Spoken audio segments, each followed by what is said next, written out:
Olá pessoal, um prazer enorme estar aqui com vocês, principalmente de vocês professores, né?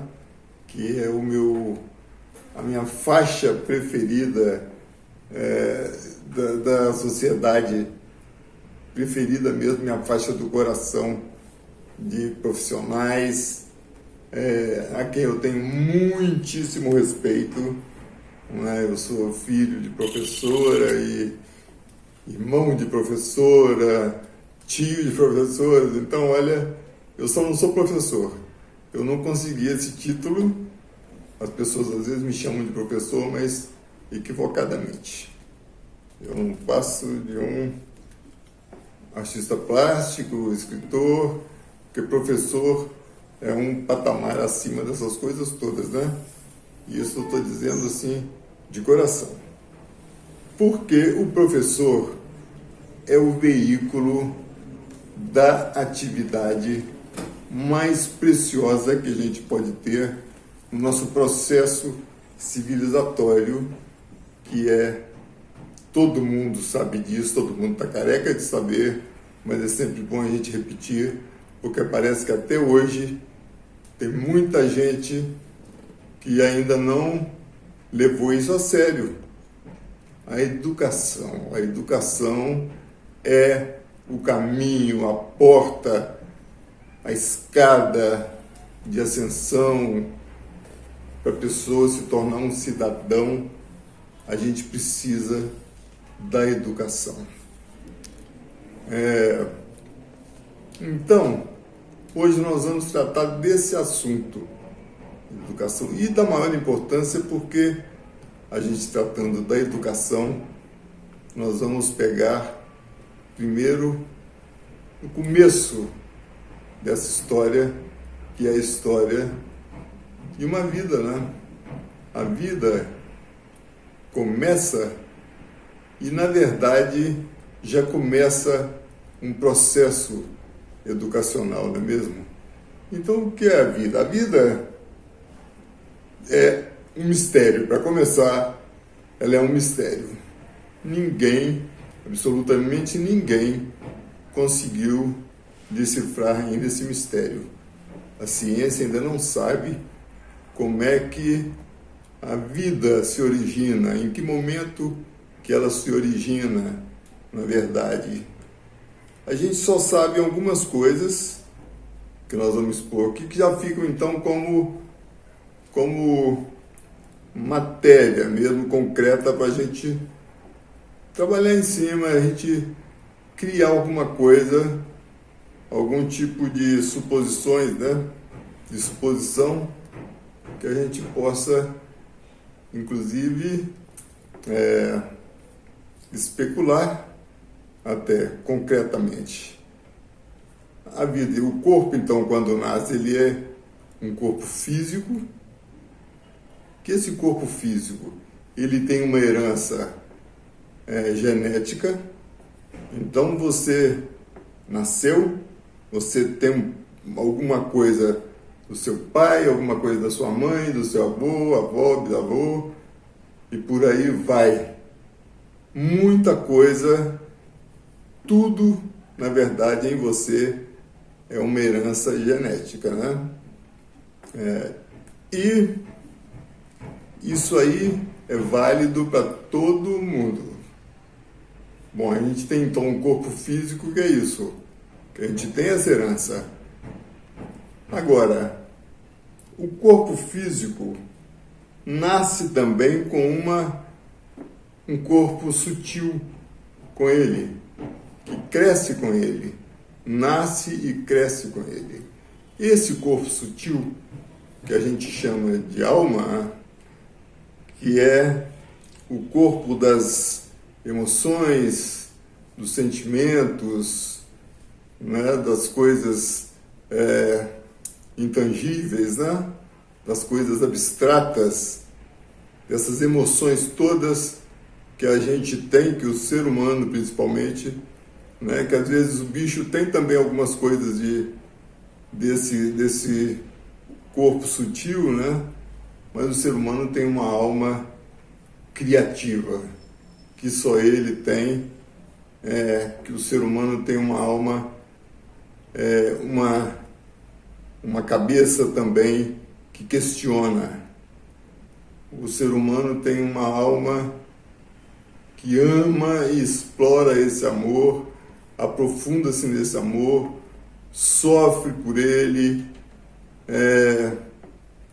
tem o prazer infinito com esse tipo de emoção e outras tantas que ele coleciona vida fora. Então o ser humano é um ser especial nesse aspecto, porque ele tem esse corpo sutil também com um potencial de desenvolvimento incrível.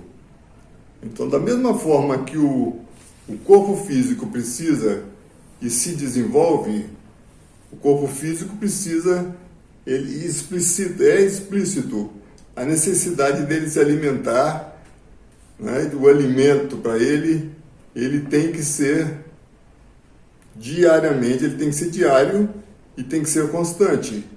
Então, como o corpo espiritual, o corpo sutil, não explicita, ele não tem essa necessidade da alimentação da sensibilidade, né? Ele não tem isso explícito, as pessoas acham que não é preciso você alimentar o seu corpo sutil de sensibilidade, de emoções, que é uma bobagem. A gente precisa muito desse equilíbrio desses dois corpos, né?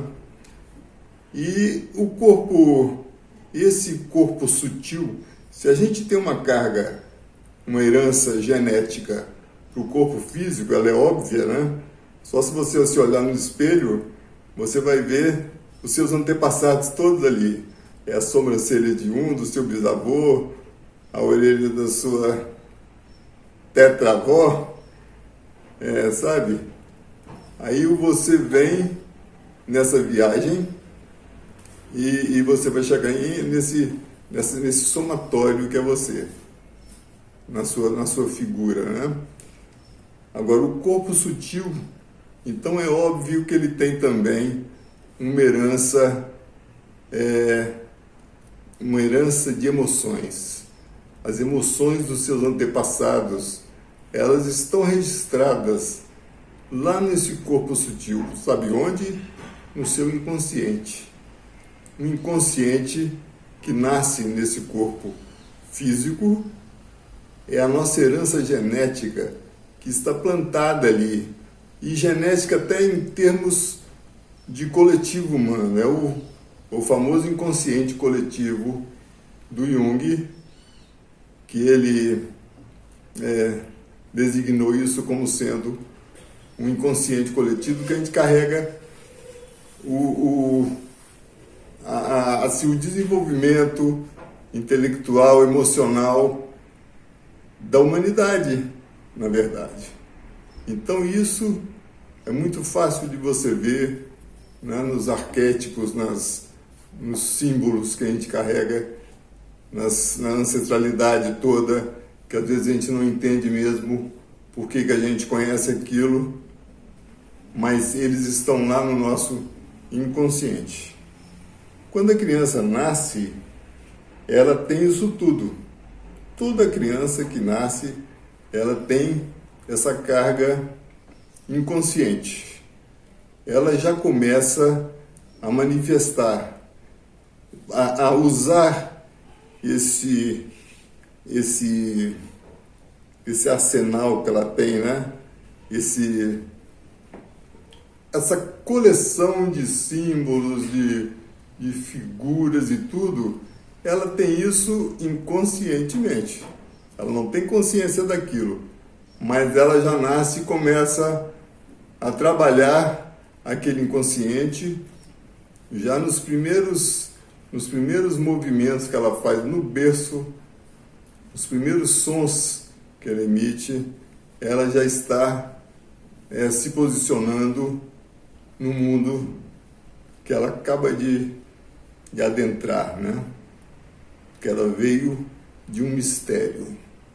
Ela veio de um mistério. Então, essa carga que a gente tem, que começa a aparecer a partir da primeira luz que você recebeu, quando você é dado à luz pela sua mãe, você começa a experimentar esse mundo e acumular, então, referências suas particulares. Então você vem trazendo aquela carga ancestral, os seus antepassados todos estão ali, né, nas emoções que são passadas para você. Às vezes você gosta de coisas que você não tem ideia por que você gosta daquilo, mas é uma herança genética e um antepassado seu. Você se sente familiarizado com algum ambiente, aquilo vem da sua genética emocional. Um comportamento, isso é muitíssimo interessante. A voz, então, nem se fala. A voz é idêntica, às vezes, de uma família inteira, né? Então, por que só a voz?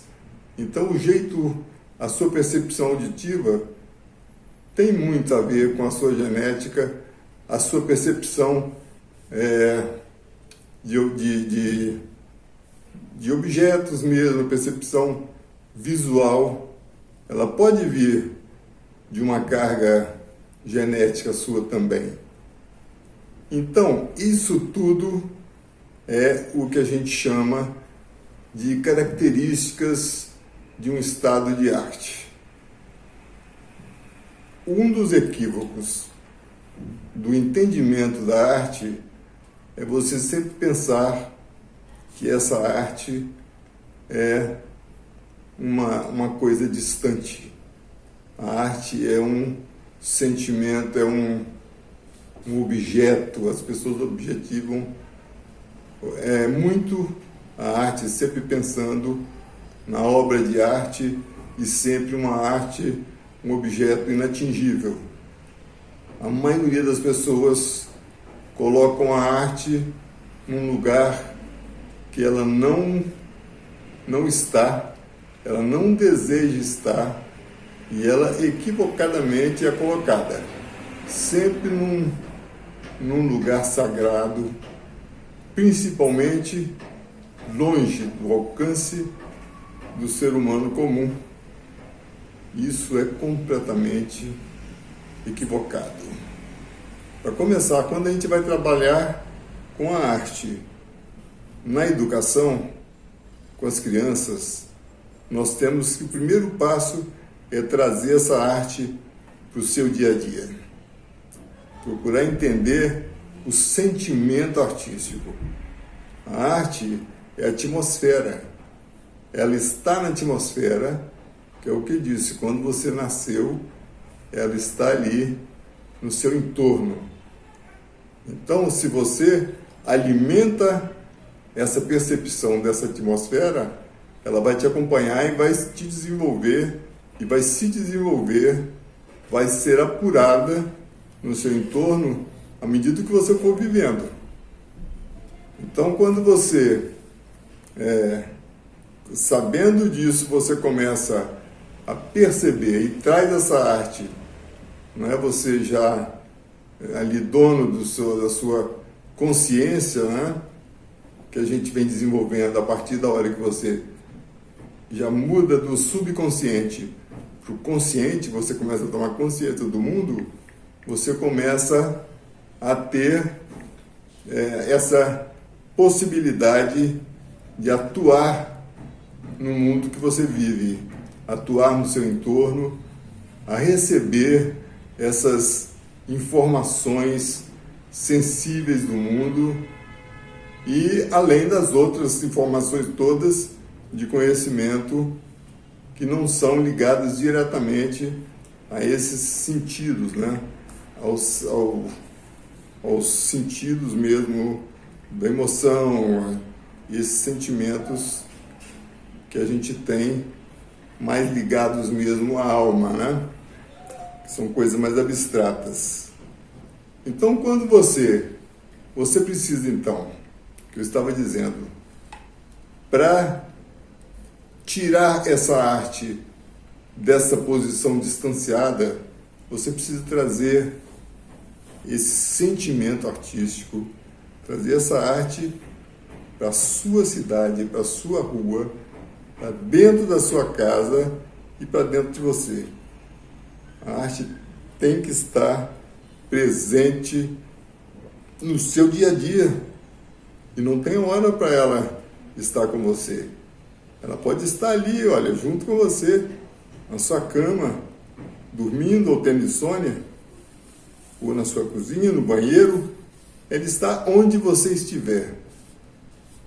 Todo ser vivo, todo ser humano, né? Ele carrega essa atmosfera, e se ele tiver desenvolvido uma percepção dessa atmosfera, ele vai fruir, ele vai ter essa oportunidade de ter essa vivência enriquecida por uma outra realidade paralela, que é essa da percepção artística. Então essa arte, ela não precisa da arte culta, da informação culta, de uma sequência que a gente coloca como história da arte, uma sequência de artistas e movimentos artísticos que escreveram a história da arte, porque isso acaba sendo um tipo de coisa que a arte, ela sempre tem que ser livre. A arte é como eu disse, é uma atmosfera. Então ela é expansiva por natureza, ela se expande. Então se você fecha aquela arte ali, numa escola, ou num estilo, ou numa época, a coisa que ela mais quer é sair, se soltar daquela gaiola, às vezes invisível, que ela se coloca. Porque aí a arte vai se fechando de uma forma que ela vai habitar os museus, as galerias. Os primeiros foram os castelos, as catedrais, e o resto da humanidade, os pobres humanos que não eram nem nobres e nem religiosos. Como é que eles viviam a arte ali na Renascença? Que a gente tem tanto exemplo de grandes artistas renascentistas, que todas essas nossas referências de arte, né, da Renascença, são, pegando só um período de escolas da arte, né, de estilos, são de obras inacessíveis para o pobre do ser humano comum. Onde estaria essa arte? Em que canto ela estaria escondida para ela não sobreviver com a passagem do tempo? Cadê essa arte? Hoje, onde ela estaria? Onde ela está? Porque eu tenho absoluta certeza que ela está aqui, conosco mesmo hoje. Ela está onde você encontrar um ser humano, ela está ali. Ele não precisa ter dinheiro no bolso, sabe? E nem ter posses. Ele precisa de estar vivo. Então a gente muitas vezes tem artistas que dormem na rua, mas o sentimento artístico está ali com ele. Então você aceitar ou não aceitar uma arte contemporânea é uma questão só de você vencer certos preconceitos. Porque a arte, ela veio se desprendendo, né? Se soltando daquelas amarras todas que em cada fase da história da arte, né, a gente tem os padrões do que era considerado arte e o que era rejeitado. Na Renascença, eu pego a Renascença porque é um estilo bem fácil da gente identificar essas coisas todas. Você tinha um padrão baseado na estética da arte clássica dos gregos, da Roma Antiga. Então, Renascença era muito isso, de você voltar àqueles padrões de beleza das estátuas gregas, das pinturas, né? Então tudo é retratado com muita fidelidade, assim, a figura humana ou o que fosse, a paisagem, etc. Depois veio uma libertação disso com o modernismo, com o impressionismo também, que aí já foi também uma libertação dessa forma fechada. Os artistas já resolveram passar para os seus trabalhos, para as suas telas, a impressão da luz como um elemento da visão, assim, a imagem, a visão, capturar o efeito de luz nos objetos, na paisagem. Isso aí vem vindo assim, vem se dissolvendo, essas fronteiras da arte, da percepção artística, do que deveria ser, como deveria ser retratada essa arte. Depois veio a fotografia, já não se exigia mais que a arte fosse um retrato da realidade. Então a criação se soltou de uma forma maravilhosa, até chegar nos nossos dias hoje. Olha, a gente já passou por várias libertações desse fazer artístico. Já vieram as performances, os happenings, as instalações. Tudo isso foi soltando e libertando a arte do seu objeto, mostrando que o objeto, a obra de arte, é uma das ocorrências da arte. O que existe além daquela obra é muitíssimas vezes mais numerosa, é infinito o número de ocorrências artísticas que tem além de uma obra de arte. Então a obra de arte, ela tem aquele valor como obra, mas que será sempre passageiro, perecível, por mais sólida que ela possa parecer. Os Budas lá do Afeganistão, acho, não me lembro agora qual país, que foram destruídos pelos talibãs, eram obras que todos julgavam eternas. Eram esculturas na pedra e foram destruídas. As enchentes em Veneza destruíram obras indestrutíveis. Um incêndio na Notre Dame. Então, a obra é humana e ela é perecível, como é a vida humana.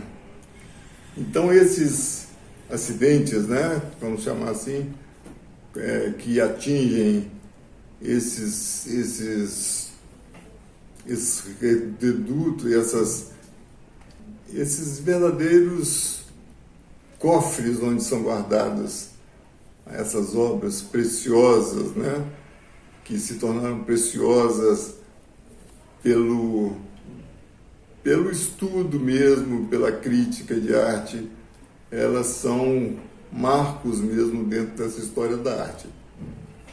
Porém, nada disso interessa a nossa educação desse princípio da vida dessas crianças que estão acabando de chegar no mundo e num país chamado Brasil.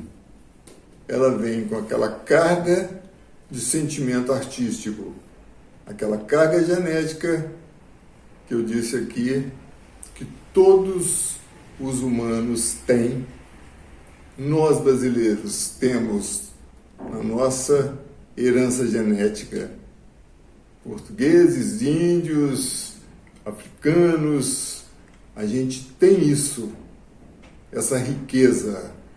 Então, explorar isso depois, né, no nosso dia a dia de elaboração dessa arte, se a gente for desenvolver uma criação artística, isso é muito benéfico, isso facilita muito a nossa vida e torna o nosso fazer artístico mais rico. Essa diversidade é uma frente que a gente tem, é uma vantagem que a gente tem e que deveria ser valorizada. Olha, nada muito igual, muito padronizado deve ser valorizado a ponto de você desenvolver um preconceito, porque as coisas não são dentro de um modelo, de um padrão.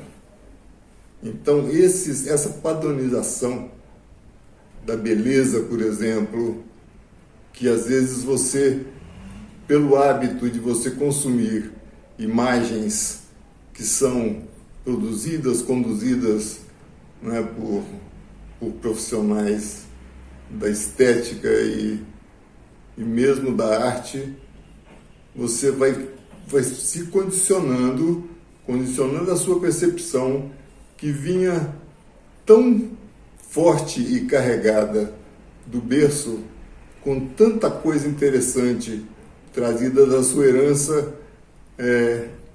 genética, ancestral, dos seus antepassados, né, de toda essa formação do inconsciente que você trouxe. E depois, nas suas vivências, nas suas consciências de infância, no ambiente que você viveu, na adolescência, eu estou dizendo uma pessoa que já está ali com sua vida desenvolvida como adulto. Você tem tanta riqueza e que muitas vezes, pelo padrão que te é colocado, imposto pela sociedade, você se limita na sua fruição da arte, você saborear a arte do jeito que ela deveria ser saboreada, dentro da sua casa, com o que você tem, e não você ficar sonhando com uma arte que está longe, porque você ainda não tem a poupança necessária para você chegar a ela. Isso é um dos equívocos que a arte-educação tem que corrigir. Tem que corrigir. Você, meu querido professor, minha querida professora, você está com essa possibilidade de mudança nas mãos, porque você tem ali, olha, a criança para você ajudar a essa criança a não cometer ou não sofrer desse tipo de punição, de você pegar essa criança que tem todo esse potencial, e toda criança tem, na verdade, e você colocar essa criança numa forma. Na arte você tem que fugir disso. Na educação artística, a criança você tem que fazer o seguinte: você tem que dar algumas sinalizações para ela de criação, soltar o espírito dessa criança o mais que você puder e sair da frente.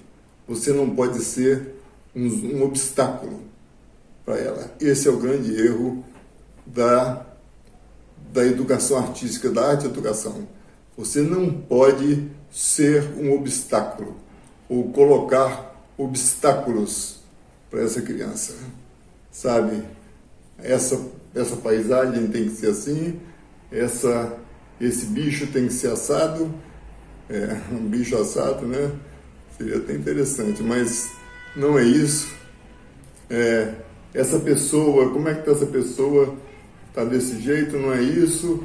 A pessoa não tem 4 pernas, sei lá.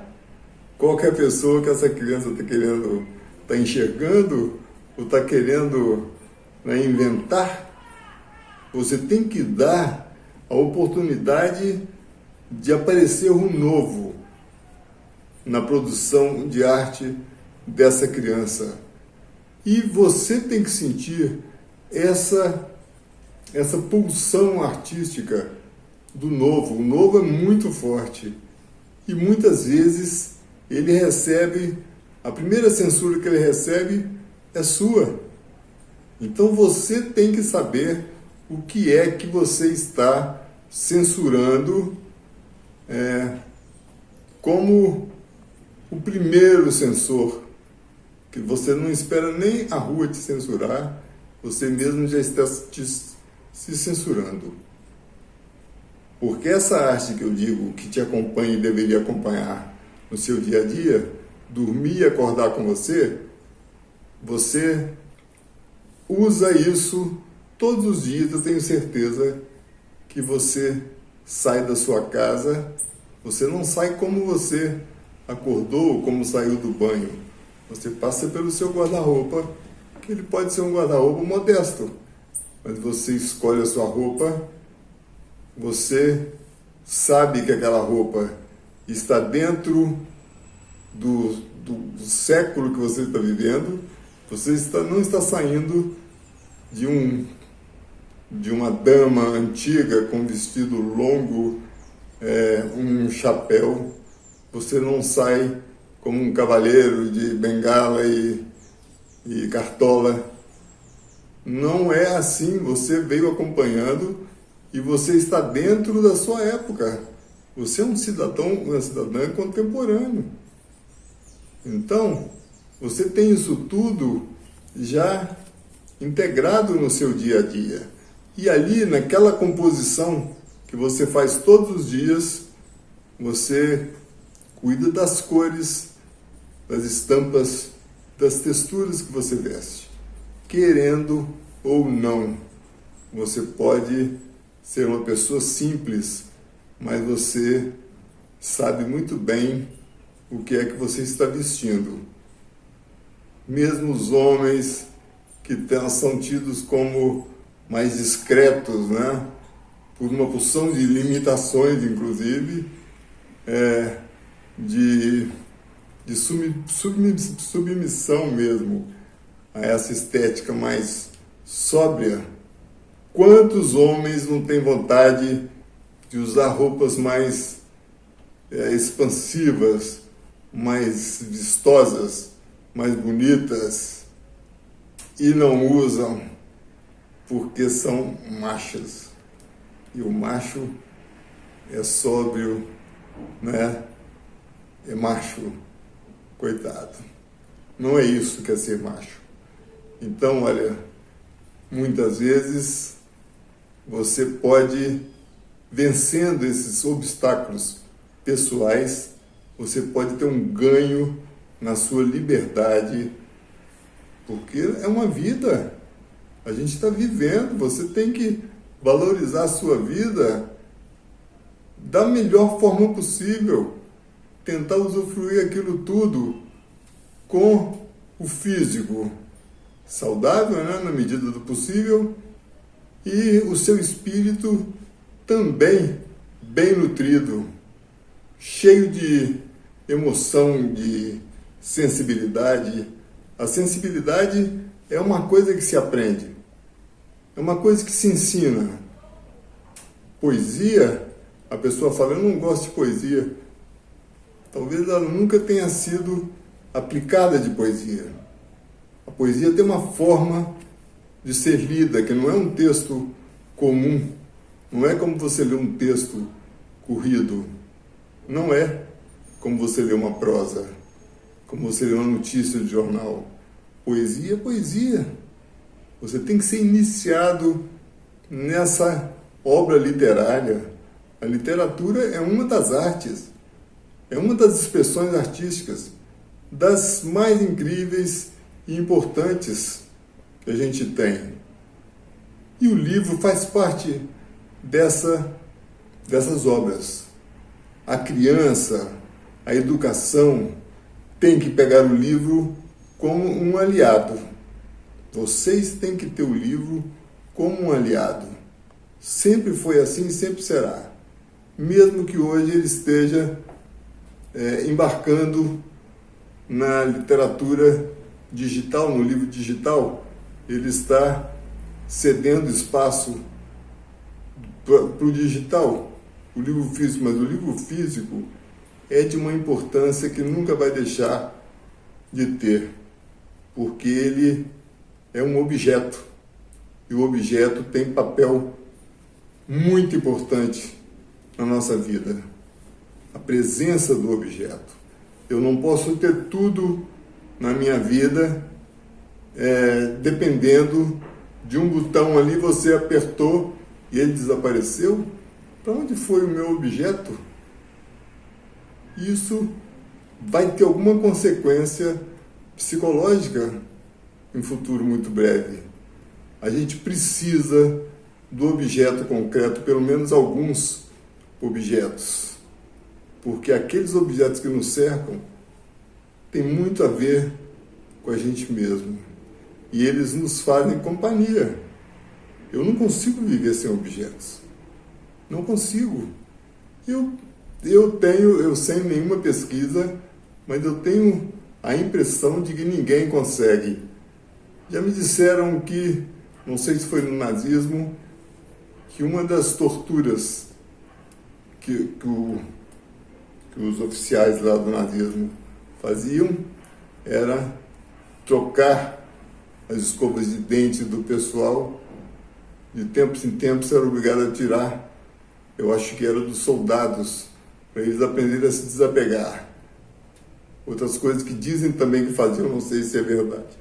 Eles criavam, cada soldado ali do pelotão mais selecionado deles lá, criava um cachorro não sei quanto tempo, depois eles eram obrigados a matar aquele cachorro. Quer dizer, isso mostra que o ser humano, ele desenvolve esse apego a coisas que não são ele próprio. Então, com os objetos são exatamente a mesma coisa. Os objetos têm alma também. Sabe, isso desde criança, a criança se apega a alguns objetos. Isso é coisa dela, é do humano. Ela se apega a um cobertor, ela se enrola naquele cobertor, arrasta aquele cobertor durante os primeiros anos da infância dela, como se fosse parte dele. Aquilo ali é um bicho vivo, o cobertor. Ela se sente aconchegada, ela pode até, ela conversa com ele. Ela se sente ali, ela sente a presença de um amigo com aquele cobertorzinho. E faz isso com objetos, com brinquedos, com bonecos, com, às vezes, um desenho, às vezes uma caixa de massinhas, ou um lápis de cor, um caco de vidro.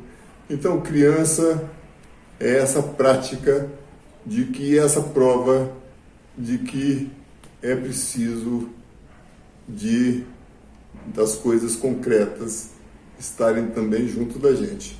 E o livro é um desses objetos quase sagrados, onde a criança aprende, ela pratica a sensibilidade.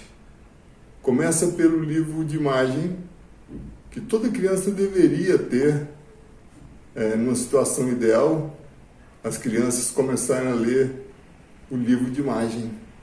Porque as imagens, ela já sabe, ela tem o código da imagem. Então, quando ela pega um livro de imagem, passando as páginas, é uma das primeiras obras de arte que ela tem, que ela está entrando em contato, que ela pode fruir como uma pessoa qualquer. Ela já tem, então, aquele prazer da fruição artística. É o livro de imagens.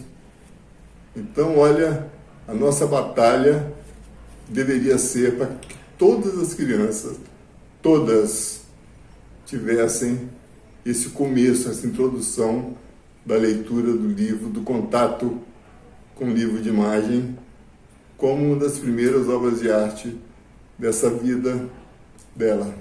Para abrir para dar um apoio a essa fantasia que ela já traz do berço, dessa possibilidade da imaginação de voar.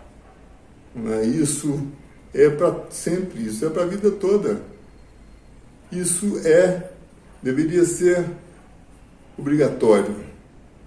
Essa educação, a educação dos primeiros passos nessa direção da sensibilização pela arte, deveria ser meta de qualquer política de educação. Essa educação artística de abrir os horizontes dessa criança. Abrir, nunca fechar, nunca impor um caminho, nunca cercear essa liberdade, nunca cortar essas asas. O contrário, fazê-la exercitar essas asas para voar cada vez mais alto, né? Então isso seria o ideal. Isso deveria ser a meta de todo arte educador. Na verdade, todo educador que quisesse usar a arte como uma ferramenta para ajudar em qualquer transmissão de conhecimento. Do conhecimento que você quiser no currículo de uma educação formal, você pode usar a arte como ponte, como ferramenta mesmo, para chegar a esse conhecimento, porque a arte, como ela está em todo mundo, como ela está em todos os seus alunos, todos os seus educandos, ela é um ponto que você deveria chegar primeiro com essa atividade artística, abrir esse espírito desse aluno e depois de aberto, com a porta aberta dessa alma dele, você entrar com o conhecimento que você quisesse, conhecimento mesmo de qualquer matéria, de qualquer área, você entrar com esse conhecimento a reboque da arte. Aí você teria um resultado fantástico, porque eu já vivi isso nas minhas oficinas, que por causa do meu trabalho ter como base na literatura infantil as ilustrações feitas com massinha de modelar. Eu já experimentei isso assim, olha, tem 30 anos que eu faço contato com as crianças que são o meu público, e eles me dão essa resposta olhando nos olhos. E, olha, eles estão tão abertos por causa do trabalho, por causa da arte daqueles livros, eles estão tão abertos que eu poderia julgar o conceito que fosse ali para se adaptar àquela arte, que eles aceitariam e ainda me agradeceriam.